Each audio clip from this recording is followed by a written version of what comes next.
Okay, so a few years ago, me and my brothers were at a shopping mall when all of a sudden we started hearing gunshots. And we were like, what the fuck is going on? Who's shooting in this public ass area?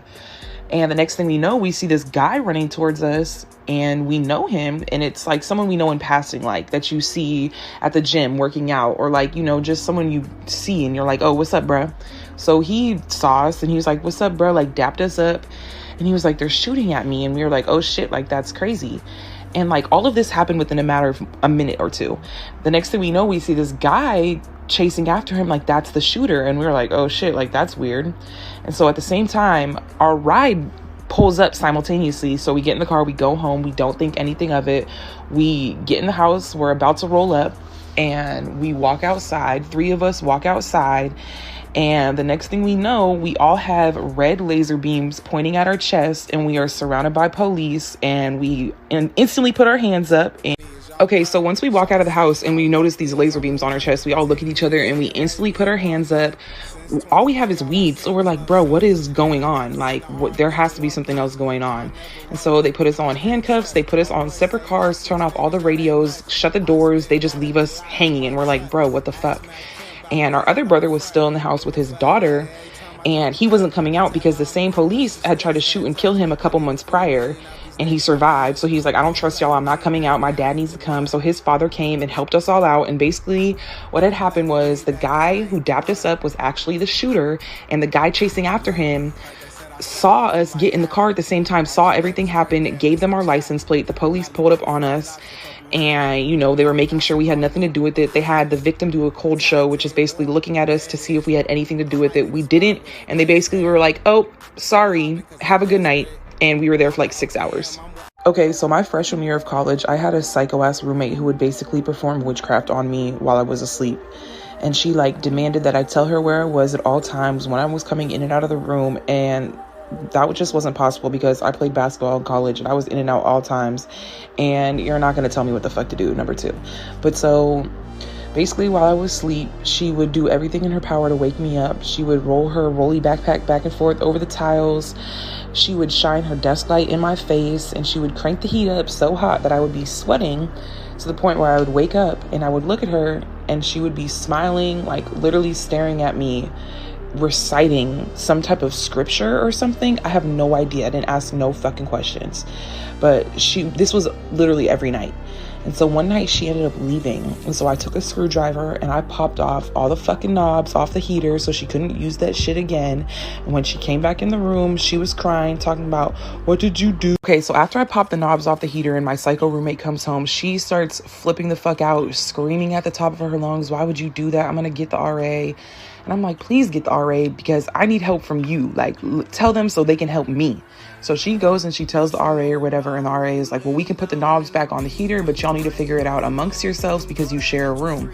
Literally, our room was one room, one door. You open it, both of our beds are there. There's 2 windows. Like, there's no bathroom. It's not an apartment. There's just us. And so that, like, next couple of days, I would sleep with my window open because it was so fucking hot. And this psycho ass bitch nails my window shut so I can no longer open it when I'm hot. And I'm like, bro, what the fuck? So I finally tell the RA like what she's really doing. She ends up getting kicked out of the fucking room. And okay, so once my psycho roommate nailed my window shut, I woke up the next morning and I'm like, bro, what the fuck? Like, this is fucking insane. So instead of fucking strangling her and losing my scholarship, I told my coaches, I told the RA, and I'm like, can y'all believe me now? She's like locking me in this room. This is creepy. Please help me. So once they saw that, she eventually got kicked out of the room. And for people asking me like, did I do anything to her? I did nothing to this girl. This was like halfway through the semester. Her name was Trisha. And the only thing that I did was I called her Trishy Trish, because I thought it was fucking hilarious, but maybe that made her go crazy. I have no idea. But after she got kicked out, within the next 2 weeks of like me having the room to myself, I walk in one day and her whole family's sitting there like, we need to talk to you. I was like, fuck this shit, closed the door, didn't even walk in, told the RA. I don't know if she got banned from the university, but okay, so when my mom and dad were younger, they were hippies, and in the 70s they did a lot of traveling, and it wasn't just like tourist traveling, it was like white people adventurous tourist traveling, like going to where no one's supposed to go because you don't know where you are type shit. So they're being adventurous and they're in Mexico and they're driving down this like rural ass road. And remember, it's the 70s. So they're just, enjoying their time. No one's really bothering them. And then this car comes speeding by them, and the car is clearly drunk because they're like swerving everywhere or whatever. And so a couple minutes go by, and the drunk car had crashed into another car and totaled it on the side of the road. And there was a man, in like suited and booted. He looked super fancy in a little outfit. And my mom and dad stopped to, help him out or whatever. And little did they know, he was a big ass kingpin, and he invited them back to his mansion. And when they got there, okay, so once my mom and dad picked this man up off the side of the road, the only thing he says is that he just needs to go see his insurance agent, and then they can drop him off and be on their way. And it was just right up the street. So my mom and dad were like, okay, cool, like, let's go. So my mom said as they were driving, there was no street signs. It was just like sticks with like hubcaps, or sticks with tires, or sticks with bottles to like determine what the streets were and where they were going.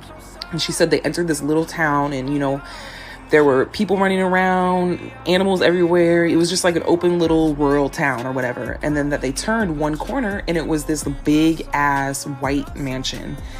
And they pull up and they walk up to the door or whatever, and they're greeted by like a group of underage girls, all same haircut, same dress. And these young girls were attending to everything. And once my mom and dad saw that, they were like, what the fuck? So they get invited in, and once they're okay, so when my mom and dad got into this mansion, she said the vibe changed from like happy-go-lucky to like super sketch and super scary, and she was creeped out. And she said that when she was in the house, she was trying not to like look around at anything, but everywhere she looked, she said she saw those underage girls in the same dresses and same haircuts, and my mom was weirded the fuck out. So she said she kept walking, and they get to this like open patio, and when they're out there, there's a giant man with a big belly, she said, in a thick accent, and they sit down with him and they offer them lemonade and other snacks. And, they're just talking to my mom and dad about what they're doing with their trip to Mexico or whatever. And my mom said she kept getting like a really weird vibe and kept telling them like, we have stuff to do. Thank you so much for the hospitality, but it's time for us to go or whatever. And so the man with a thick accent extended dinner to them, but my mom and dad got way too freaked out, never went to dinner. But the whole time they were in Mexico, they kept seeing the guy who they picked. The time I went to jail with weed in my coochie. Me and my boyfriend were on our way home from Walmart. There was a cop behind us at the red light, and he pulled us over. Me and my boyfriend had just got finished smoking a blunt, and I had forgot that I had weed in the middle console from a couple days before. As the cop was walking up to the car, I remembered. So my boyfriend's arm was on the middle console, and I was like, "Move your arm, move your arm, move your arm, move your arm, move your arm." And he was like, "What? What the fuck?" And I was like, "I got some weed in there. I gotta put it in my coochie." And he was like, "What the fuck, Shadarius? I told you don't be riding around with this shit." And I was like, "Yeah, I know. I forgot. Sorry." So I hurry up and got it out the middle console, and I put it in my vagina right as the cop was walking up to the window. I low-key think he saw me. But the first thing he said when he got up to the window was, "I pulled you over for your tags, but have you been smoking any marijuana today?" And we was like, "Yeah, earlier, but we don't have none now." He was like, "Are you sure? Because I'm going to search." We were like, "Yeah." And then he called for backup.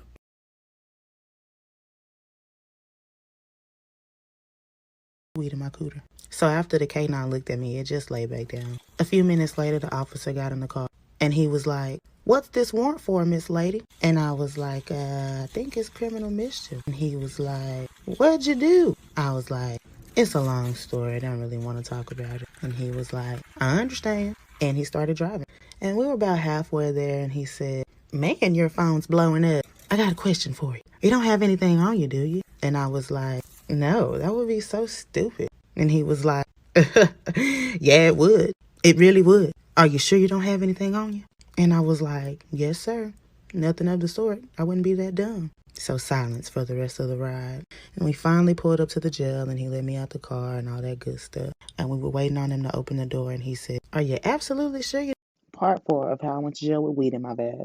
So like I said, when we got to the jail, he asked me again, "Are you sure you don't have anything on?" And I said, "No, I'm not that stupid." They popped the doors and they let us in. And the first thing that they did was search me again. And this time, it was a woman.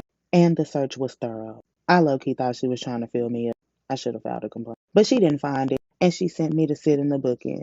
And I sat in the bookend for like 3 or 4 hours before they actually booked me in. And after they finally actually booked me in, they sent me to sit in a drunk tank. And when I was sitting in the drunk tank, there were 3 other people. And I was like, ooh, bitch, now it's my motherfucking chance. Now it's my chance. I'm gonna get rid of this shit. I'm gonna get rid of this shit. But one of these bitches look like the feds, so I don't know. Part 5 of how I went to jail with weed in my coochie. So, as I'm sitting in this drunk tank, like I said, there's like 3 or 4 other people, and one of them looked like the feds, of course. So now I'm nervous, and I'm like, I don't know if I can just do it in here. Like, this hoe might tell on me or something. I might have to beat her up. Then this black girl started talking to me, and she was like, what you in here for? And I was like, a warrant.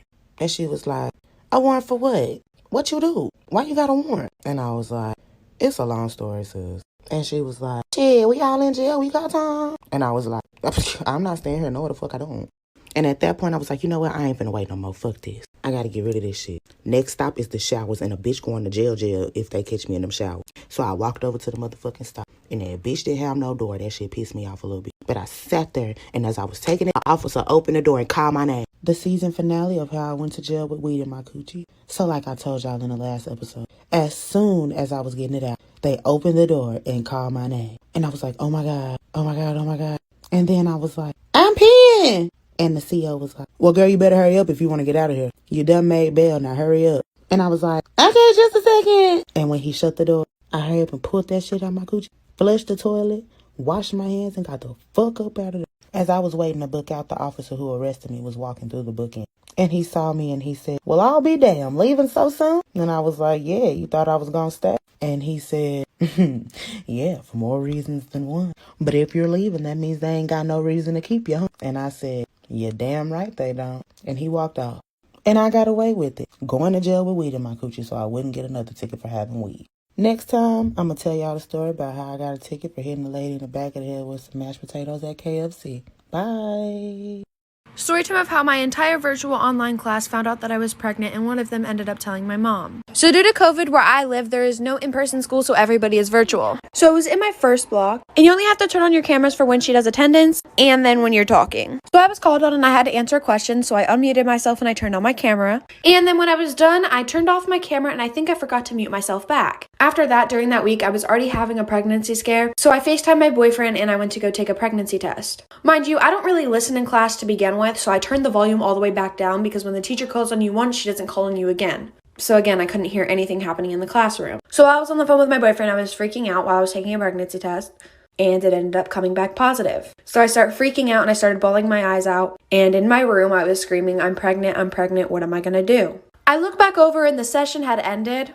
And everyone in that class is texting me like, oh my God, are you okay? I'm here for you, blah, blah, blah, blah, blah. So of course I start to freak out. I'm running out of time like for part 2. Part 2 of how my whole entire online class found out that I was pregnant and one of them told my mom. So continuing with the story, I texted a couple of them back and I was like, how did you know? And they were like, we heard you sobbing in the background screaming, I'm pregnant. Then one of them goes, we heard some guy in the background screaming, just get a hanger, and you were screaming, no! Then one of them comes to tell me that the teacher had to start a brand new class because I wouldn't mute myself. So then I emailed my teacher and I told her that I was going through a really hard time and I really do apologize. And then she explained to me that everything was fine, like she understands, things happen. So we were all good until like 3 days later. And my mom calls me telling me that somebody in my class had told her that I am pregnant. And I tried telling her like, no, like that is not true whatsoever. And then she sends me a recording that somebody else sent her of me in my room bawling my eyes out screaming, I'm pregnant, I don't know what to do. So somebody in my class was a big old snitch and sent a recording of me screaming I'm pregnant to my mom. And my mom is trying to force me to get an abortion, but I don't want to. To sum it up, I'm moving in with my grandma because she's super, super supportive. And in 3 months, I'll be having a baby boy. A couple years ago, my dad told me this really amazing story of how he escaped North Korea. It was just him and my grandmother was walking towards the boundary with him on her back when she saw a group of soldiers. She knew they would have to sneak by, but my dad was just a baby and he was super thirsty, so he was crying a lot. My grandmother saw some rice paddies next to them, and so she got really low and cupped a handful of filthy swamp water to my dad's mouth so that he would stop crying. Then she tied him on her back and they started walking through the rice paddies with just their heads above the water, past the soldiers and past the 38th parallel. My dad, like many Asian men, is very reluctant to show his emotion. The day my grandmother died, I walked into the living room and saw my dad sitting stoically on the couch. Later, my mom called us into the kitchen for dinner and we all sat around the table. My dad brought a spoonful of jjigae halfway to his mouth before he burst into tears. He was sobbing so hard the table shook. I love my dad so much for that moment.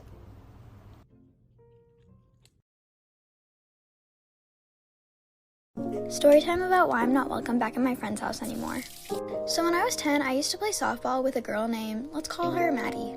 Anyways, I went over to Maddie's house to practice softball. They had a huge game on Sunday. And they had one of those baseball softball shooters. I don't know if anyone knows what I'm talking about, but yeah. And one of those nets to catch the balls. Anyways, there was a hole in the net. And her mom said, don't worry about it, you're not gonna hit it through. Anyways, the ball shot at me and I hit it. And guess what? It goes right through that hole. It ended up making a huge hole in their fence. So her mom called my mom and told her to come pick me up.